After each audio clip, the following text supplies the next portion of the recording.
Bo Nickal reflects on his TKO loss to Reinier De Ridder. Bo admits that he wasn't as prepared as he thought. On the Ariel Helwani show, Bo said it's been crazy, but I think there's been a lot of reflection. Initially after the fight, obviously I was very disappointed, very frustrated with myself, and I think that I just am really glad that I have a great foundation of values and things that people have taught me. I don't really feel that the goal or myself or anything has changed. It's unfortunate to kind of have to experience that because I hate losing, but even now, having gone through so many losses in the past, and feeling like those were some of the biggest catalyzing moments in my life and my career, I'm already very grateful for it. I think that this is nothing but a learning opportunity, an experience that I think will just help me grow and improve and get better. I felt super confident going into the fight. I think that in my mind, prior to, I did everything that I needed to do to prepare to win the fight.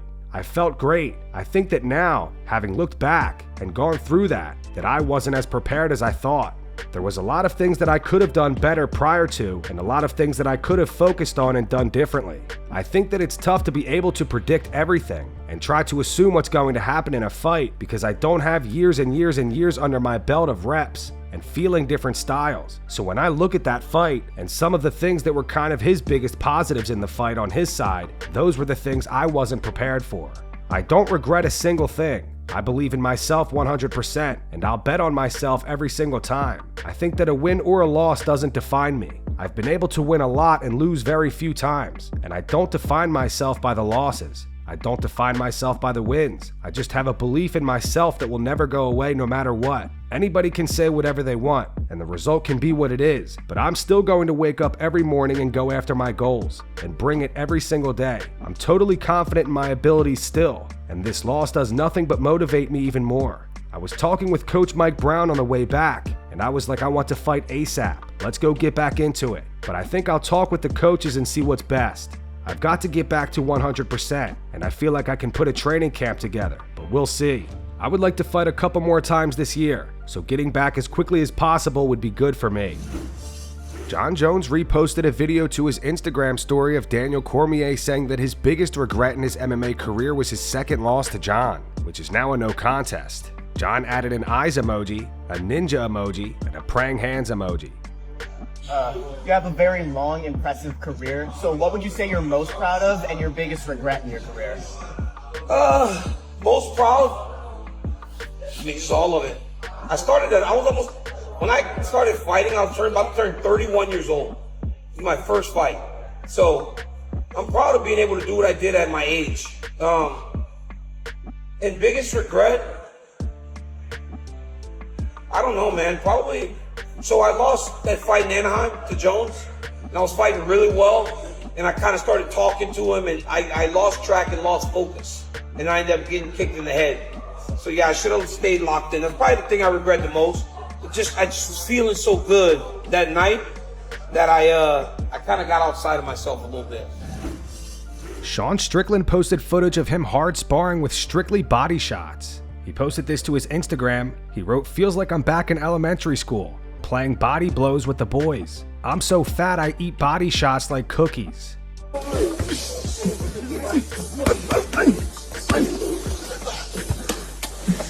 Hey baby, let's go Reese dig.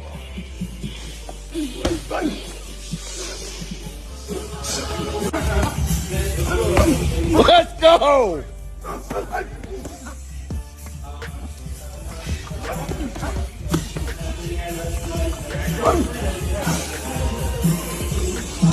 Oh, let's go. Digging, baby, digging. Cory Sandhagen is not convinced that Sean O'Malley can make the adjustments needed to beat Merab Dvalishvili in their upcoming rematch at UFC 316. While he's not counting O'Malley out completely, Sandhagen pointed to O'Malley's recent recovery from hip surgery as a major factor. In his view, it's unlikely that Sean could improve his grappling enough during that time to close the gap with someone like Merab. Yeah, I mean, I think that it's going to look pretty much the same as the first one, most likely. And that's kind of just being that O'Malley was couched probably for like two of however long that was stint in between their first fight. But man, I just don't really see O'Malley being able to get good enough at grappling in that time while he was hurt. I also think that Merab was getting ready for a title fight, had another title fight, is like way more experienced because that was a tough fight for him. And while Merab's been working and doing all this stuff, I'm sure that O'Malley has too, but there's not work like getting ready for a championship fight. There's not work like fighting for a championship belt. Like Merab got a lot more in this off time than I think O'Malley did. I also think too, though, that I'm definitely not going to count O'Malley out. I think that he's a really smart guy, and I think that he's a really he has a really good eye for the sport, so he'll probably figure out some really good stuff. So I'm not going to count him out either, and he's got big power, and Merab's a pretty sloppy striker, getting better, but still a little bit like has holes, just like we all do. But yeah, I mean, my money would be on Merab, but I'm certainly not counting O'Malley out either. Alex Bejeda ran into Jiri Prochazka at the Rizin event this past weekend.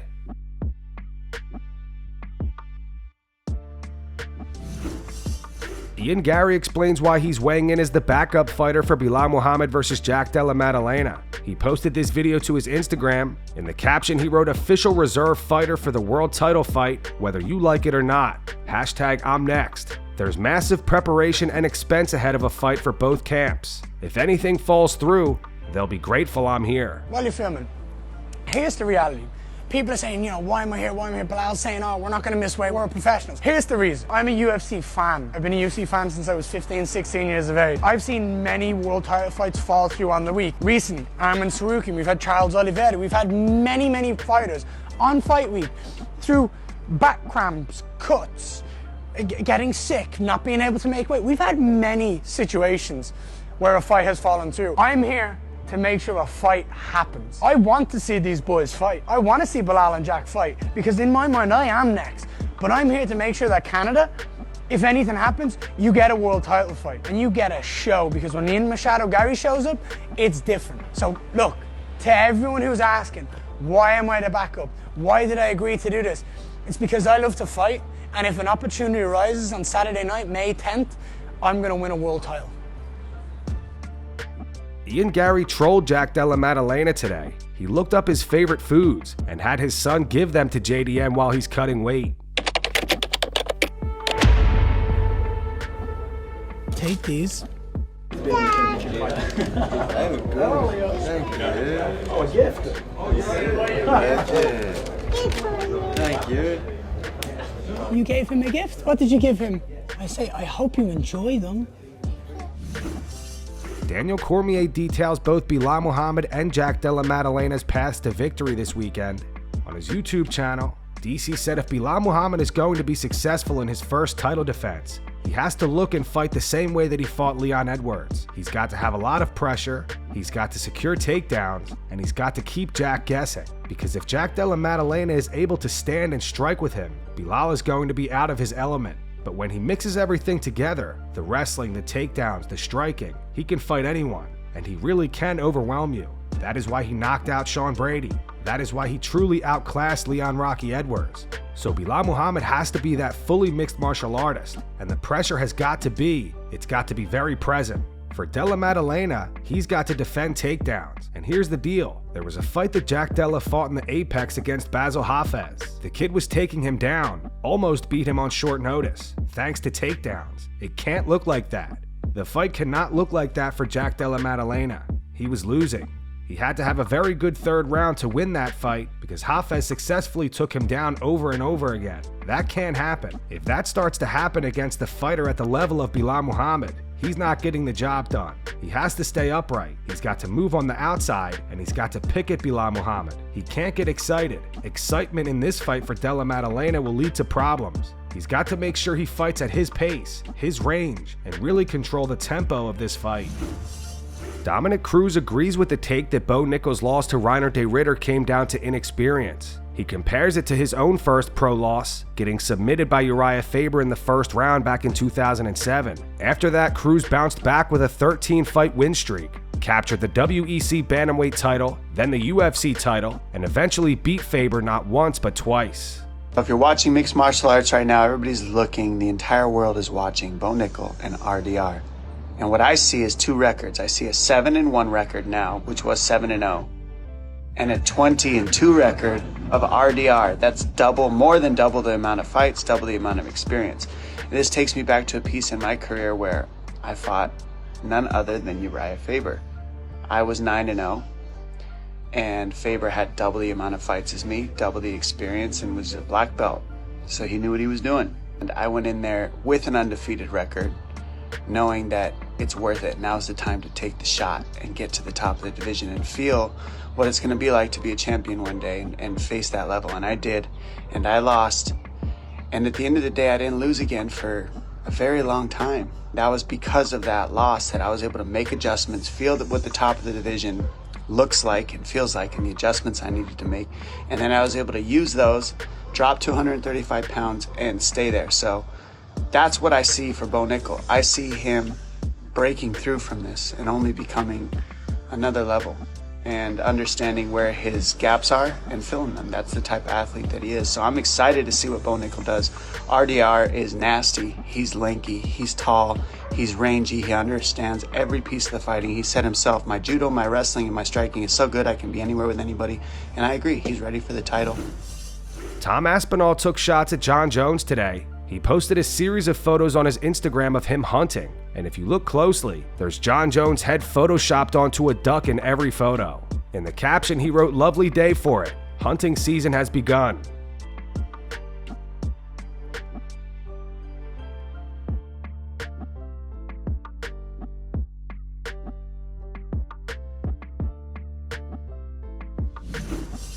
Dricus Du Plessis says the UFC will be announcing his fight with Khamzat Chimaev soon, where he will be defending the middleweight title for a second time. Dricus said, "So we have a date, but we have potential of 2 dates. I already agreed to both. A lot of people are saying, is it this year? Yes, 100%, it's not far away.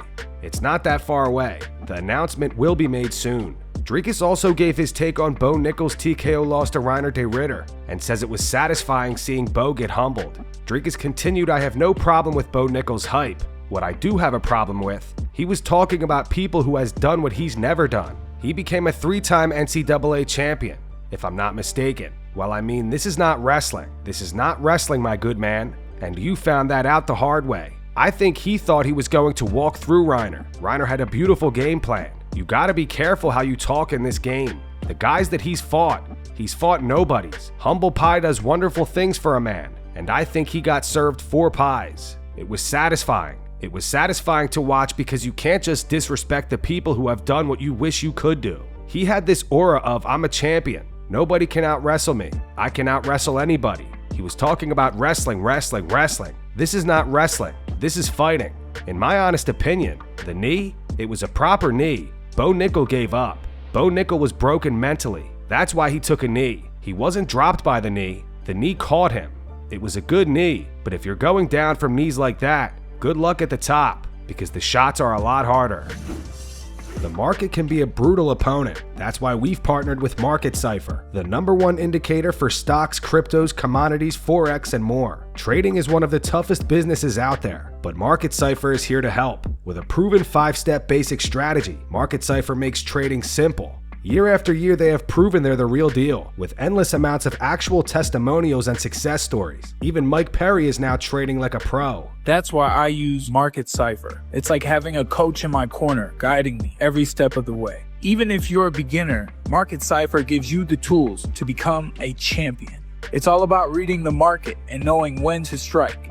Market Cipher gives me the confidence to make the right moves at the right time. Getting started is easy. Create a free account on TradingView.com. Then purchase Market Cipher at MarketCipherTrading.com for 20% off with code MMA. Link your TradingView username to your Market Cipher account page and boom, you are ready to join the movement. MarketCipherTrading.com, empowering traders for over half a decade. Kickstart your trading journey today. Alex Pereira is not happy with the UFC. However, he has not revealed the reason. Today, Alex posted this on X. He wrote, "I always answer the UFC's calls, but if they want to play with me, we can do that. I've never spoken poorly of the UFC, but with what I've just heard, I'm disheartened. I've already had thoughts of not fighting anymore, and after what was just relayed to me, this may be the start. What do you guys think this is about? Perhaps Magomed Ankalaev will be defending the light heavyweight title against somebody else? Post your thoughts in the comments." And that's going to wrap it up for the news. Thanks for watching. For daily MMA news and content, subscribe to Full Mount MMA and click the bell icon to be notified when we post videos. Here are the 3 top comments from last video. The first one's from Vegan John Wick. It says the backlash Bo is getting is super necessary. The second one's from Project X7. It says Cormier thinking Bo would beat Chimaev in wrestling is like Cormier going on a diet. And the final one's from Tyler. It's in reference to Zabit Magomedsharipov potentially returning to the UFC. It says, I really hope Zabit makes a comeback. Those were the 3 top comments from last video. If you want to be featured in the next one, all you have to do is comment down below. And if you missed yesterday's news, click the video on screen right now to get caught up.